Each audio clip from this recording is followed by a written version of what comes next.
Assalamualaikum warahmatullahi wabarakatuh. Kembali lagi bersama saya Nadi Sohibul Kafi di channel YouTube ini. Kali ini saya akan sharing mengenai RESTful API.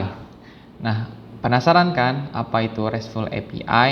Nah, jangan skip ya, karena penjelasan ini sangat penting. Oh ya, sebelum saya menjelaskan apa itu RESTful API, perlu diketahui bahwa saya telah belajar RESTful API ini ke channel YouTube Programmer Zaman Now. Nah, untuk itu bantu channel YouTube-nya Programmer Zaman Now ya, jangan lupa di subscribe, oke? Nah, oke, langsung saja kita ke materi ya. Nah, kita langsung ya ke slide. Oh ya, saya di sini menggunakan Google Slide ya.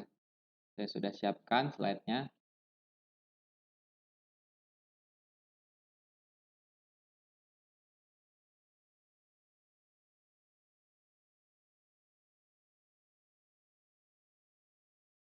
Nah, di sini saya menggunakan RESTful API. Apa sih RESTful API? Terus kemudian nanti saya kan sebelumnya tuh sering tuh buat aplikasi dengan API, terus pakai juga tuh API key, terus pakai juga retrofit. Nah, saya di sini akan fokus membahas RESTful API ya. Bedanya juga nanti saya akan menjelaskan apa bedanya dengan API dan RESTful API. Nah, oke, kita lanjut. Nah, di presentasi ini kita akan pertama RESTful API, pengenalannya, terus pengenalan HTTP, kemudian pengenalan URL, pengenalan JSON. Nah, saya juga sering juga nih menggunakan JSON. Terus kemudian tahapan membuat RESTful API ya. Nah, ini antara satu dengan yang lainnya ini saling berterkaitan ya. Jadi sangat penting sekali ini. Kita lanjut. Nah, apa sih API? API adalah kepanjangan dari Application Programming Interface. Nah, interface ini adalah sebuah antarmuka ya.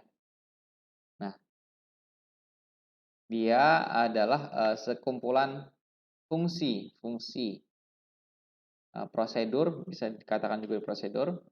Dan dia untuk berkomunikasi juga ya bisa, dan untuk membuat software. Jadi dia bentuknya software bukan hardware ya, API. Nah, itu secara definisinya. Kemudian secara umumnya metode-metode yang digunakan API ini adalah untuk komunikasi antar komponen dalam software. Nah, jadi software antara satu komponen dengan komponen yang lainnya dia saling berkomunikasi. Nah, komunikasinya ini dia lewat API. Ya. Kemudian di mana sih kita bisa gunakan API ini?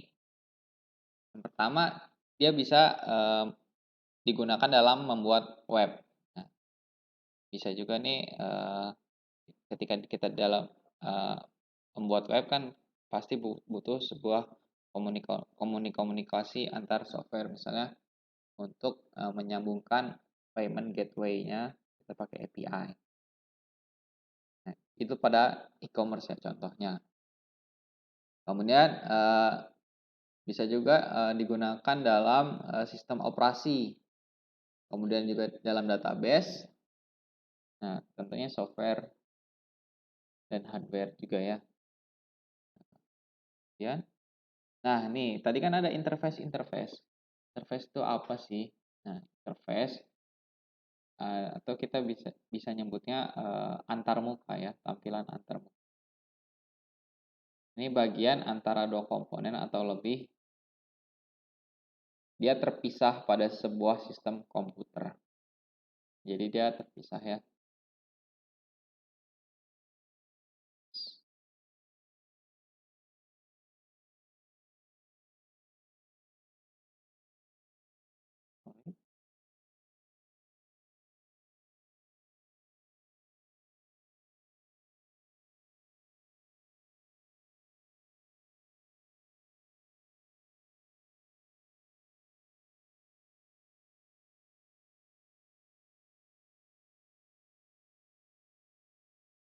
Oke, nah contoh-contohnya apa aja sih, contoh teknologi nih yang digunakan dalam untuk membuat API. Yang pertama dia ada RESTful API, kemudian, yang kedua SOAP. Ini SOAP, eee, sangat populer juga ya dulu ya, SOAP. Dia mirip-mirip, RESTful API, tapi dalam proses pembuatannya dia lebih sulit ya. Kemudian ada gRPC, terus ada Apache Thrift, ada Socket juga. Nah, kita akan fokus ke ini aja nih, ke RESTful API. Kita akan fokus ke RESTful API aja. Ya. Nah, apa sih RESTful API itu? RESTful adalah singkatan dari Representational State Transfer. Kemudian apa sih? Jadi ada dua kata ya, RESTful, API. Nah, itu kalau RESTful-nya tadi, RESTful-nya saja itu kepanjangan dari Representational State Transfer. Kemudian yang dimaksud dengan API nih, RESTful API sekarang adalah dia adalah sebuah mekanisme API yang menggunakan HTTP. Nah, dia juga sebagai web protokol komunikasi ya. Nah, jadi dia untuk mekanismenya dia pakai HTTP. Nah, ini sangat berkaitan sekali dengan web ya. Sangat berkaitan dengan web. Penting nanti kita bahas HTTP itu apa. Jadi dia API ini dalam bentuk web ya, dia API dalam bentuk web sebagai komunikasi itu adalah RESTful API, singkatnya begitu. Oke. Nah, ini dia. Dalam pemakaiannya tentu RESTful API itu sangat banyak ya, banyak yang pakai RESTful API. Kenapa sih RESTful API ini sangat populer? Yang pertama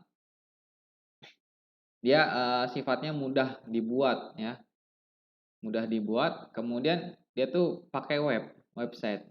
Nah, itu yang bikin populer RESTful API adalah salah satunya mudah dibuat.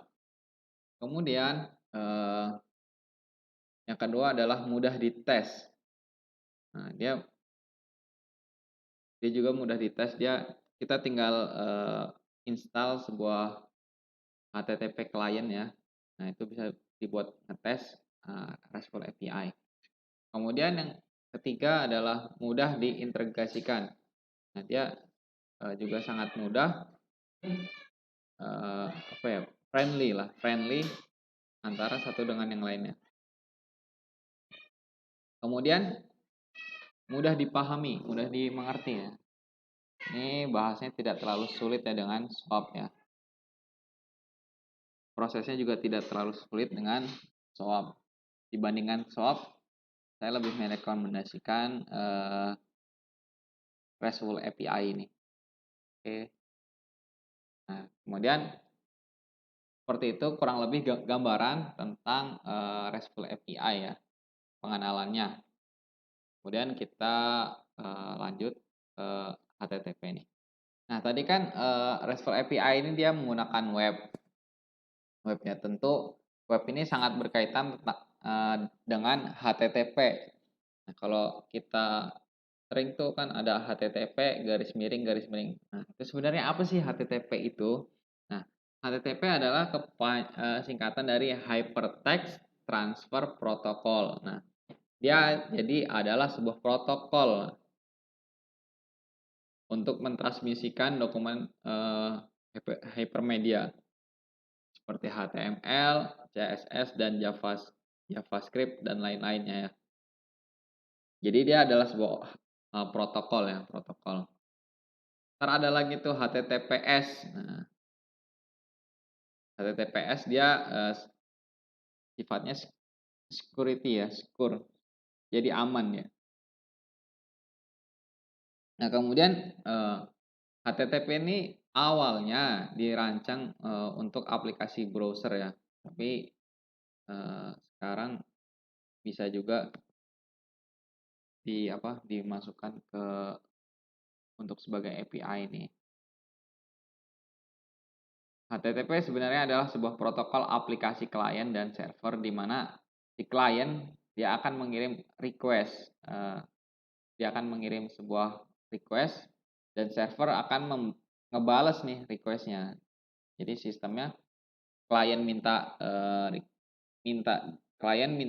ngirim request, nah servernya akan ngebales dia gitu HTTP tuh. Kemudian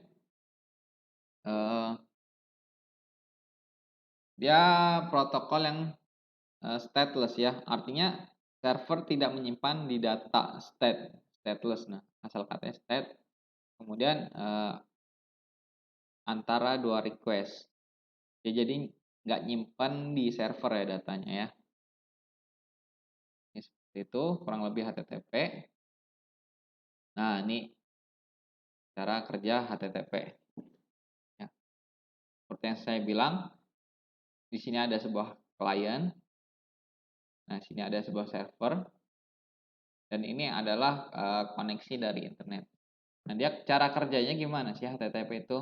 Yang pertama, ini klien dia ngirim request ke server, ke internet nih, ke internet.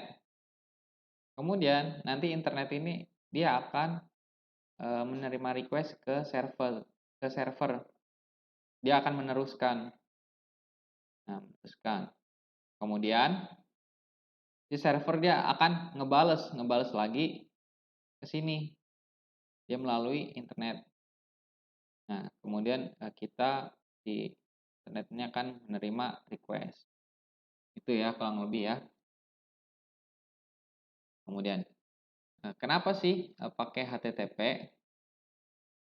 Server dan klien bisa dibuat di bahasa pemrograman apapun. Nah, jadi dia bahasa pemrograman apapun bisa ya, fleksibel ya. Kemudian dia tadi stateless dia, sehingga mudah untuk di-scale di sisi server. Kemudian HTTP ini adalah dia sangat familiar sekali dia ya, sangat familiar dengan programmer. Jadi programmer banyak nih yang pakai HTTP. Kemudian dia sifatnya aman. Nah, seperti yang saya bilang sebelumnya, keamanan biasanya dia ditambahkan S di situ. Itu menandakan aman dia. Secure ya. Dia sifatnya aman. Kemudian nah, ini adalah metode dari HTTP. HTTP method apa sih?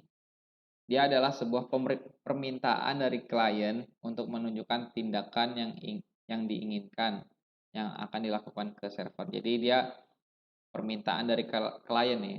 Dia minta untuk melakukan sebuah tindakan ya, sebuah request gitu. Kemudian tindakan ini akan dilakukan ke server. Nah, ini dia metode yang umum. Nah, ini nanti HTTP metodenya ada dua. Ada HTTP metode yang umum, kemudian nanti ada HTTP yang RESTful kalau tidak salah ya. Nah, RESTful API. Nah, pertama saya akan menjelaskan dulu metode yang digunakan untuk umum. Nah, ini perintahnya ya, perintah HTTP metodenya. Dia ada get. Nah, get ini fungsinya untuk apa? Dia untuk meminta data dari server. Dia jadi untuk nge-get data gitu ya. Kemudian ada post. Post adalah untuk mengirim data, dia untuk sending data. Kemudian ada put. Put adalah mengubah seluruh data yang ada di server. Put. Kemudian ada patch, dia gunanya untuk mengubah sebagian data yang sudah ada di server. Jadi antara put dan patch dia bedanya cuman seluruh sama sebagian ya. Nah, di put ini seluruhnya, kalau di patch sebagian. Nah, itu sama-sama fungsinya untuk mengubah ya. Kemudian delete. Delete ini untuk menghapus data yang udah ada di server. Oke. Kemudian yang kedua adalah HTTP method di RESTful API. Nah, ini agak berbeda dengan di metode umumnya. Kalau di sini metode get pada HTTP gunanya untuk mengambil atau mencari record di server. Nah, dia fungsinya untuk nyari juga ya. Kan tadi yang get yang umum dia untuk meminta. Kalau di sini untuk mencari. Kemudian post ini untuk fungsinya untuk nge-record ya, membuat record baru ya di server. Jadi ngerekam seluruh yang ada di server. Kemudian put ada fungsinya untuk mengubah seluruh atribut record yang sudah ada di server. Nah, patch sama dia mengubah sebagian record yang di server. Nah, sama ya fungsinya. Put dan patch ini tetap merubah, tapi yang put dia seluruhnya, yang patch dia sebagian. Kemudian ada delete. Delete dia untuk menghapus. Oke, seperti itu HTTP method. Nah, kemudian kita masuk ke URL. Nah, di antara HTTP dengan URL, ini biasanya sering nih kita ketika kita membuka sebuah website, pasti di situ ada nih seperti ini. HTTP S HTTPS garis 2 seperti ini. Oke. Nah, ini sangat berkaitan antara HTTP dan URL ini. Nah, URL yang mana, terus HTTP itu apa sih gitu? Kenapa bisa nyambung? Ini dia URL nih ya sekarang. URL adalah Uniform Resource Locator. Dia adalah sebuah format alamat yang digunakan untuk web untuk mengakses sebuah resource. Jadi dia sebuah alamat ya. Ya, kita mencari sebuah alamat rumah.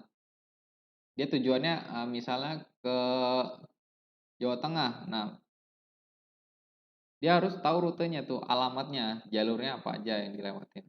Kurang lebih seperti itu. Kemudian resource ini bisa berupa HTML, CSS, JavaScript atau dokumen-dokumen lainnya ya. Jadi dia dimasukin dengan bahasa HTML, CSS dan JavaScript.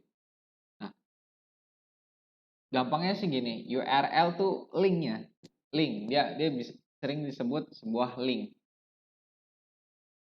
Biasanya kita kan suka gini, linknya mana dong? Linknya. Tuh, nah link itu bisa URL bahasa sehari-hari kita adalah link ya, link, gampangnya gitu. Nah, dia di sini ada seperti ini nih. Nah, ini nanti ada URL-nya ada anatominya lagi, ya. Lanjut. Nah, ini dia. Seperti yang saya bilang dia ada strukturnya ya. Nah, yang pertama dia ada protokol. Nah, protokol ini tadi HTTP ini nih. Dia menjadi sebuah protokol. Ini dalam satu kesatuan ini namanya URL atau bisa kita sebut link ya. Sebuah link. Nah, di sini anatominya adalah sebuah protokol yang HTTP ini. Kemudian yang di sini pasti kalau nggak HTTP pasti ada di sini ada www. Nah, triple W. Oke. Ini ada di sini dia menjadi sebuah subdomain ya. sebuah subdomain. Kemudian yang di sini dia misalnya kaosbola.com atau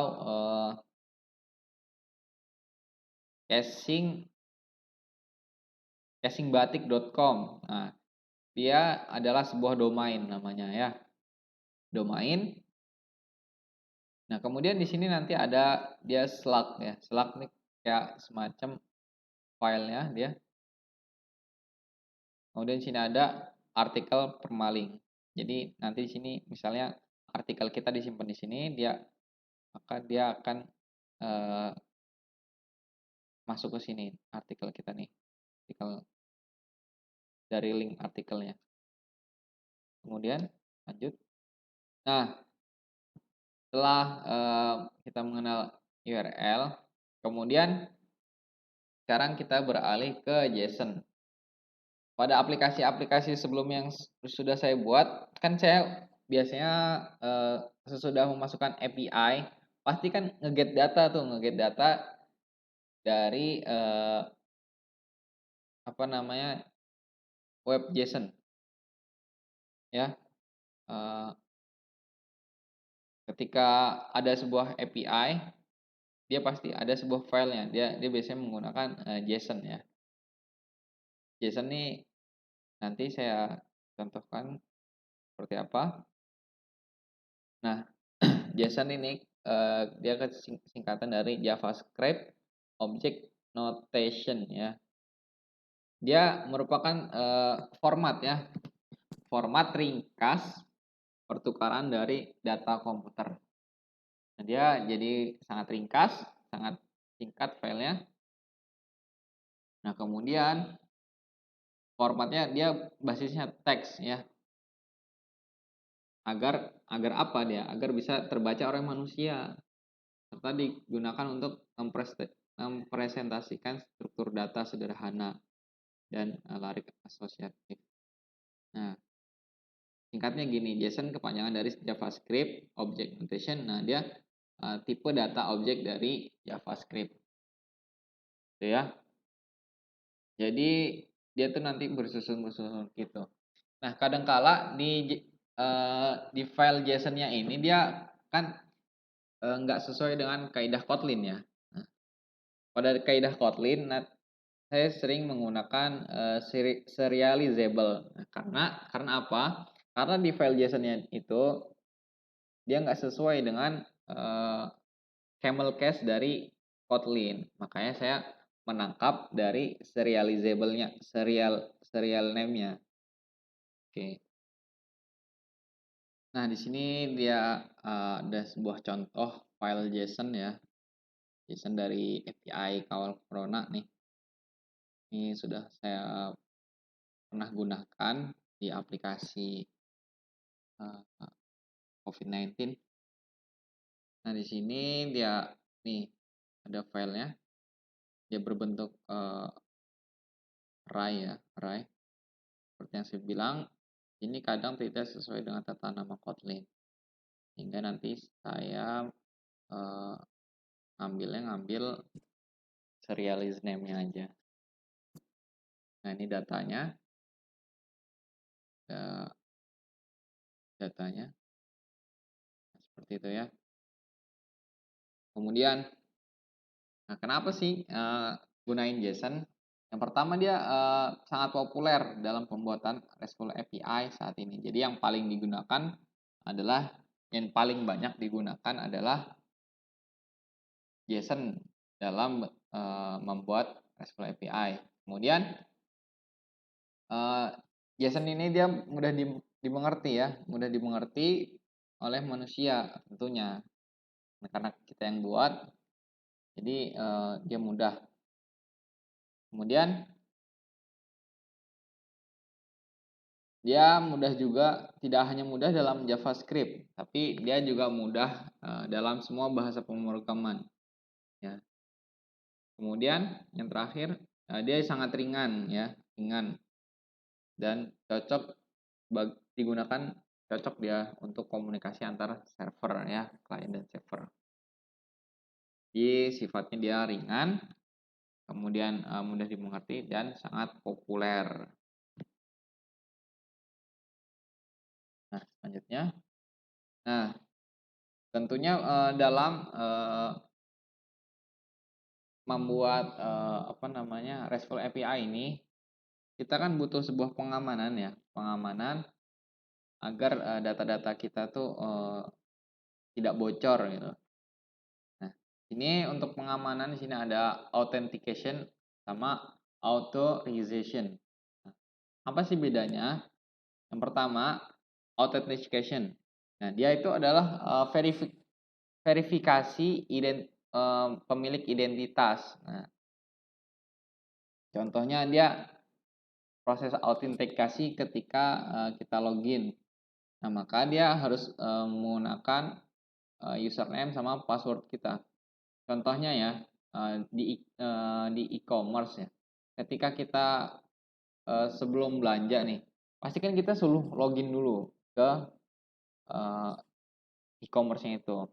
Nah, memastikan bahwa ini bener nggak sih datanya punya kita gitu. Dia harus pakai login, username, password salah satunya. Dan sebetulnya masih banyak lagi. Kemudian yang kedua adalah authorization. Nah, dia adalah proses yang dilakukan setelah autentikasi. Nah, jadi prosesnya setelah dari authentication ini. Jadi setelah masukin password ya. Nah, dia gunanya untuk apa ya? Dia memvalidasi apakah pemilik identitas ini memiliki hak akses untuk mengakses resource yang diminta. Jadi dia meminta akses ya, meminta akses untuk mengakses data-data resource dari yang dimintanya. Nah, ini contohnya di sini ada akses control list dan masih banyak lain. Kemudian, nah ini ya dia ada contoh dari authentication dan authorization. Yang pertama, dia menggunakan sebuah basic authentication ya. Kemudian yang kedua API key. Nah, ini saya di sini cuman nyebutin 2 saja ya. Yang pertama ini basicnya, kemudian ini API key yang saya pernah gunakan pada aplikasi saya. Dan masih banyak lainnya, macam-macamnya masih banyak lainnya. Cuman di sini saya menyebutkan hanya 2 saja ya. Kemudian, nah, basic authentication adalah dia basic ya. Dia autentikasi dari sederhana, dia sifatnya sederhana. Seperti yang tadi saya sebutkan, dia menggunakan username sama password. Nah, biasanya dia menggunakan header di header authorization-nya. Nah, dia misalnya di sini nih, dia akan ditaruh di sini. Begitu ya. Ini contohnya username password. Oke. Tuh. Nah, kemudian yang kedua dia pakainya API key. Nah, dia sederhana juga menggunakan API key. Nah, ini bisa disebut juga API key ini sebagai kunci rahasia gitulah ya. Nah, dia menggunakan header sesuai dengan yang diinginkan, value berisi API key. Jadi dia misal kita mau menghubungkan antara satu software dengan software yang lainnya. Nah, biasanya di software itu ada sebuah plugin ya, plugin. Nah, kemudian di plugin itu dia harus mengenerate sebuah kode. Nah, kode di sini kode unik nih. Ya, sebuah kode unik untuk berkomunikasi dia. Nah, kemudian kode ini kita masukkan ke software yang meminta kode tersebut. Nah, Nah, di situ terjadilah komunikasi antara dua software. Seperti itu ya. Jadi dia menggunakan sebuah API key. Kemudian, nah, terakhir kita ngebahas membuat tahapan membuat RESTful API. Tadi sudah ya pengenalan dari awal, kita mengenalkan apa itu API, apa itu RESTful API. Jadi sudah tahu ya teman-teman bedanya antara API dan RESTful API. Kemudian tadi kita juga sudah mengenalkan tentang HTTP. Nah, HTTP, kemudian URL sudah. Kemudian tadi juga JSON. Nah, JSON ini nanti buat naruh filenya di RESTful API. Oke, sekarang kita tahapannya ya. Yang pertama, pahami alur.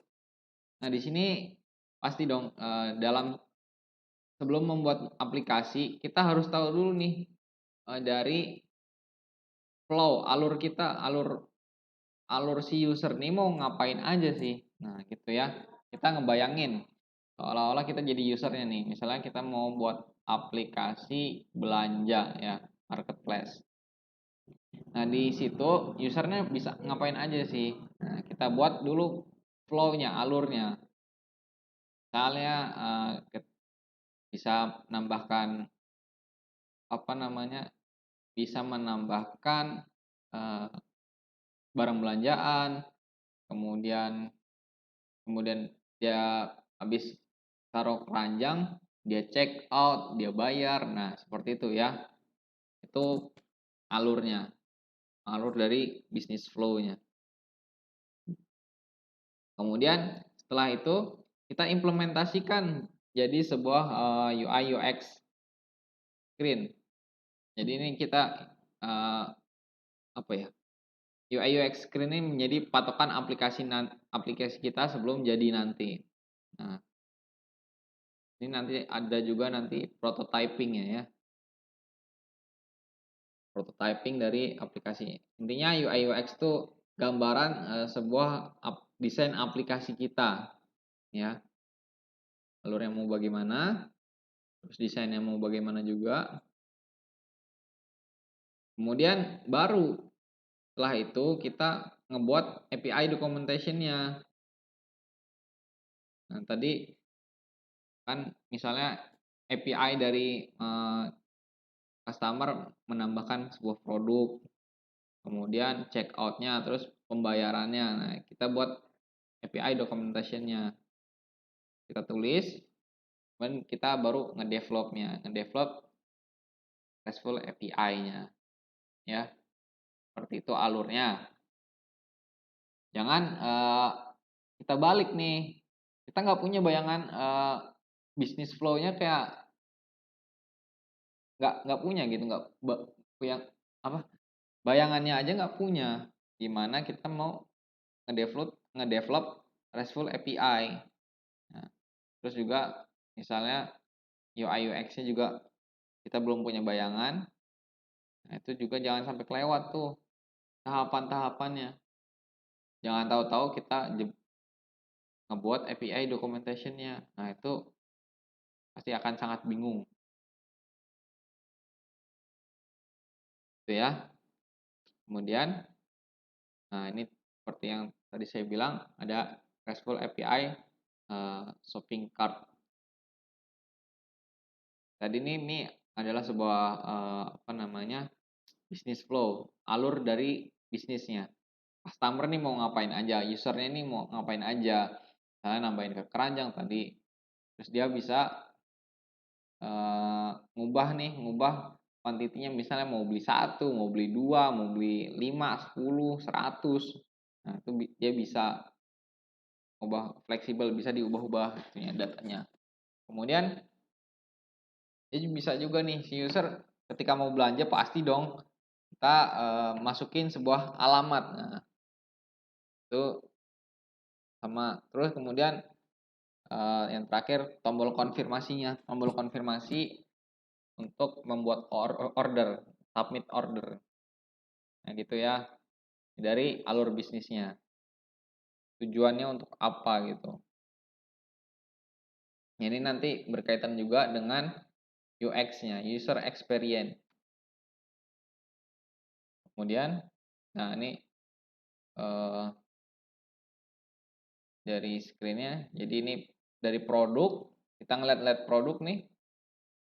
Terus kita add ke apa namanya? Add ke add to cart, artinya tambahkan ke keranjang. Kemudian dari ke keranjang ini dia masukkan alamat pengiriman, kemudian dia submit order. Tuh. Ini gambaran dari screen ya. Skema order dari marketplace biasanya seperti ini. Kalau kita buat web jualan, nah ini skema ordernya seperti ini kurang lebih. Nah ini yang sangat populer di masyarakat. Jangan sampai ini tuh menjadi asing gitu ya. Oh ini mau add to cart aja susah banget sih, mau ini aja susah banget sih, gimana gitu. Nah itu perlu riset juga UX, user experience-nya. Kemudian, nah ini ada documentation-nya, API documentation. Tadi screen-nya, sekarang documentation-nya. Nah misalnya ini ada dia mau get produk. Ini ada get produk. Nah ini apa namanya, ini metodenya. Kemudian ini ininya ya, apa namanya, yang dari apa yang mau dilakukannya. Terus ini kemudian get card, nih tambahkan ke card tuh apa, terus ini mengubah nih, untuk mengubah seluruhnya atau mengubah full shopping cart, pasti dia bisa diubah dong. Kemudian dia alamat pengiriman. Kemudian di sini bisa diubah nih addressnya. Terus ini di order, nanti submit order gitu ya kurang lebih ya. Kemudian, nah ini terakhir, terkadang banyak nih dari kita pasti membuat kesalahan. Salah satunya dalam membuat RESTful API. Apa aja sih kesalahan kita yang sering nih? Nah, yang pertama, kita selalu membuat CRUD ya. Create, update, dan delete API untuk table di database. Jadi kita kesalahannya itu yang pertama. Kemudian yang kedua, membuat respon data sama dengan table di database. Jadi data kita sama gitu, double. Kemudian yang ketiga, dia membuat API terlebih dahulu baru ngerjain aplikasinya gitu. Jadi ini kebalik gitu, dibalik. Ini tidak tepat. Harusnya berurutan dulu dengan yang tadi tuh ada alurnya, pahami alurnya. Kemudian selanjutnya dia mengembalikan data selengkap-lengkapnya di API. Nah, ini juga sama. Terus kemudian kita nih nggak butuh apa namanya, nggak butuh kita ngebuat sesuatu yang tidak dibutuhkan oleh klien. Nah, itu juga salah gitu ya. Nah, seharusnya kita tadi udah riset bisnis flow, kemudian UI UX screen-nya sudah terbayang, kemudian kita dari situ, oh nih API yang dibutuhkan ini. Nah, kemudian baru kita bangun. Terkadang kita di ininya nggak membuat yang tidak perlu gitu loh. Jadi nggak berguna nanti ya. Oke, nah ini terakhir adalah maintenance RESTful API. Maintenance ini biasanya dia perawatan ya, perawatan RESTful API. Apa aja sih? Nah, pasti dalam sebuah aplikasi dia tuh antara user dengan user yang lainnya dia berbeda-beda ya. Misalnya nih, saya nih saya ngebuat aplikasi. Nah, terus di-upload di eh, Play Store ya. Kemudian banyak yang makainya. Nah, saya sudah nge-update aplikasi tersebut. Namun user yang memakai aplikasi saya, dia belum tentu mengupdate aplikasi saya. Jadi antara satu user dengan user yang lainnya itu misalnya beda-beda. Ini ada yang misalnya masih versi 1.0, 1.3, 1.5 dan ini yang versi terbarunya gitu. Jadi dia ada nggak selalu diupdate. Nah, sebabnya apa sih? Sebabnya misalnya eh, dia belum tahu nih kalau ada update gitu. Atau eh, di memori HP-nya tuh dia memakan banyak ruang sehingga tidak cukup. Akhirnya dia nggak melanjutkan untuk update. Nah, jadi antara satu dengan yang lainnya, user yang lainnya, dia harus bisa menyesuaikan RESTful API ini. Jangan sampai nanti antara satu dengan yang lainnya, misalnya versi terbaru sama versi yang lama, dia bertentangan gitu. Artinya apa? Misalnya nih user lama dia nggak ngupdate, artinya nanti dia nggak bisa menggunakan lagi versi terbaru dari kita. Dia tidak fleksibel RESTful API-nya. Makanya kita harus fleksibel. Kita harus memikirkan juga dari user-usernya. Itu ya. Dia ada sebuah improve ya, improve versi gitu. Kenaikan versi, updatean. Nah, tadi nih kenapa perlu di maintenance? Nah, tadi ya, dia pasti dong dalam aplikasi kita ingin menambahkan banyak fitur, banyak produk misalnya. Kalau enggak fungsi-fungsi lain yang misalnya ingin menambah experience dari aplikasi kita gimana. Nah, itu kan pasti perlu updatean. Ketika update tadi seperti yang saya jelaskan sebelumnya, jadi user tuh nggak selalu update semuanya. Nah, kemudian yang kedua, kita sering melakukan perubahan di screen web atau mobile yang sama. Jadi kita pindah-pindah website ya, bukan pindah-pindah website, pindah-pindah device maksudnya. Antara device yang satu dengan satunya kita sering pindah-pindah nih. Maka itu perlu maintenance juga API. Nah, karena itu API ini sangat perlu di maintenance supaya apa? Supaya tidak menjadi masalah di kemudian hari. Nah, itu ya, sangat penting. Ya. Nah, ini yang banyak termasuk juga kesalahan ya. Ada kesalahan, ada kebenarannya juga. Dan apa aja sih yang harus diperhatikan dalam memaintenance API kita? Yang pertama, yang boleh dilakukan adalah menambah data baru di API yang sudah ada. Nah, ini pasti dong kita update. Nah, di update itu pasti kita menambahkan data ya, mengupdate-nya. Kemudian menambah API baru di endpoint yang berbeda. Nah, ini ya. Kemudian dia mempercepat proses di API yang sudah ada.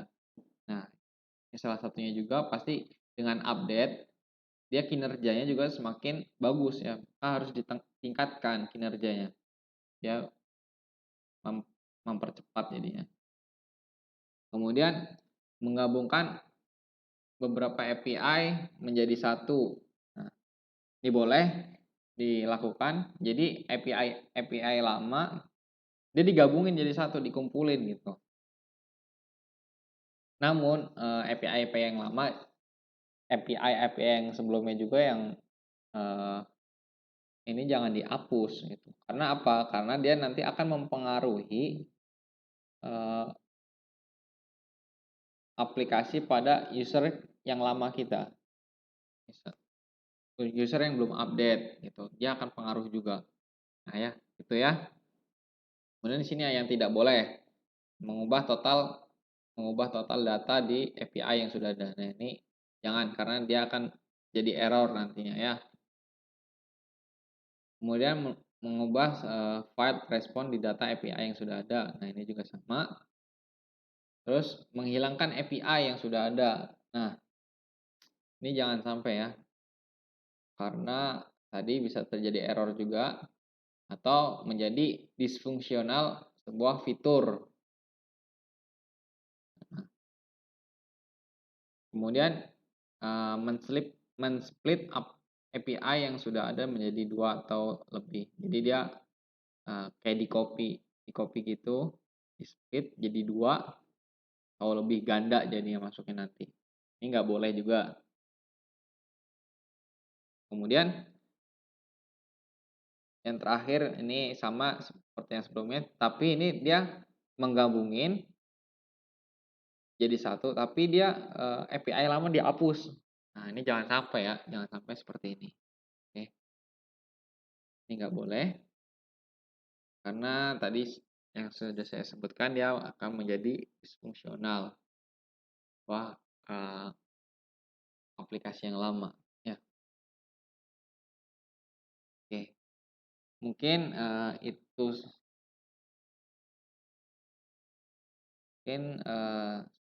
cukup ya materinya dari saya. Kurang lebihnya mohon maaf. Bila ada pertanyaan silakan di kolom komentar ya. Oh iya, jangan lupa untuk subscribe channelnya Programmer Zaman Now, dan jika dirasa video ini bermanfaat, silakan share dan like sebanyak-banyaknya ya. Ya, assalamualaikum warahmatullahi wabarakatuh.